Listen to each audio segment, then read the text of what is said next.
and roll. Ready, steady, roll.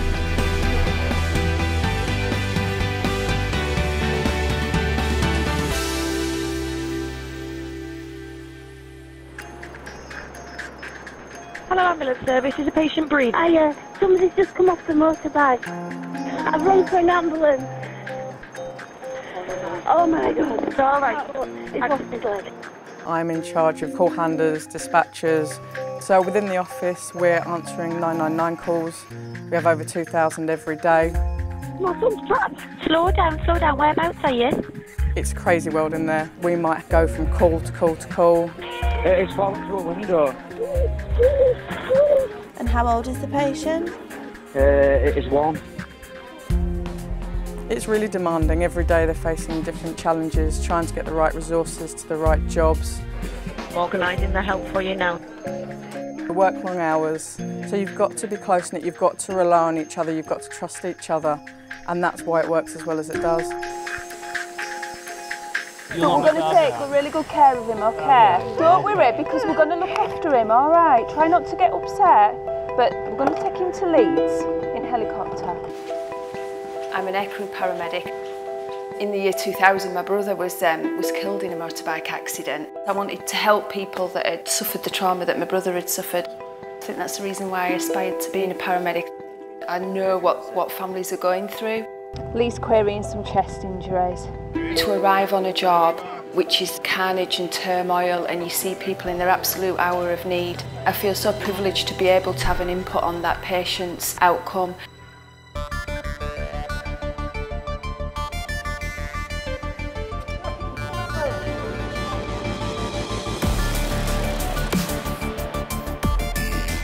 New equipment's coming all the time, such as tourniquets to kind of stem bleeding immediately. We've got dressings now that we can pack into wounds that stops bleeding. And before that, our patients would have suffered greatly and you know, possibly even died. We can access people in collapsed structures or at height. We can now kind of bring our emergency care straight to them, and that's fantastic for our patients. We've got vehicles within the heart team that are 6-wheeled, which means that we can access patients that are inaccessible to kind of even 4x4 vehicles. It just gives us that extra way of caring and accessing patients. So who knows what's to come, it's exciting to see.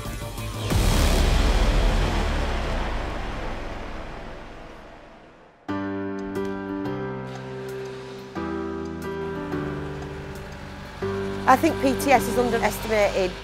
I treat people how I'd want my mum and dad treating, or my grandma and my granddad.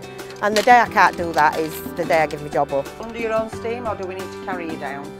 Maybe I can just go on my...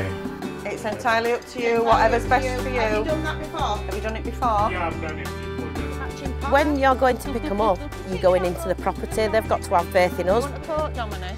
No, I'm all right. No. I've had patients ask me, how's your baby? And I've said, my baby's 16 now, but because I've been here such a long time, you get used to taking them and they get used to you. I'm going to put you in the seat. All right. Hello. How are you? A lot of us have had a family member who maybe has gone through the same thing, so you do have that empathy with the patient and you build up a relationship with them. Bend your knee up for me. That's it, lovely. Same with this one, lovey. Right, Mary, I'm just going to tip you back a little bit, sweetheart, okay? Don't let go. I won't let you go. You know when they live alone because all they want to do is talk to you. So you just talk and talk and talk while ever they want to talk.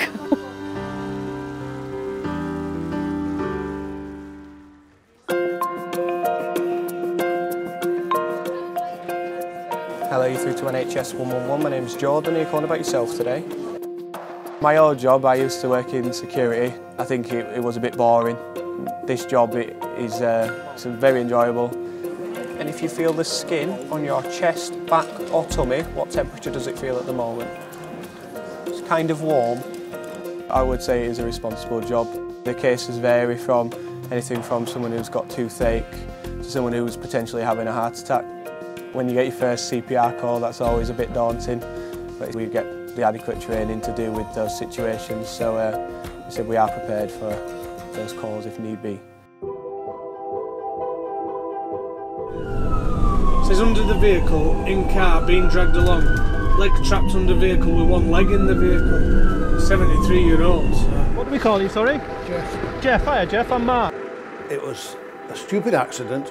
I caught my foot on the accelerator. The car pulled me down the road. This right leg got caught up in the wheel and went round and the car ran over it. I'd like to thank the ambulance service wholeheartedly for what they did. They made me feel comfortable, calm, and at all times I felt 100% confidence about the way in which they dealt with me. Ready, steady, lift. Some days you'll go home on a real high, other days when it's been non-stop, you're obviously very tired. But most days you go home and you actually feel a real sense of achievement. I'm really proud of the people I work with. They all work together. The job they do is amazing.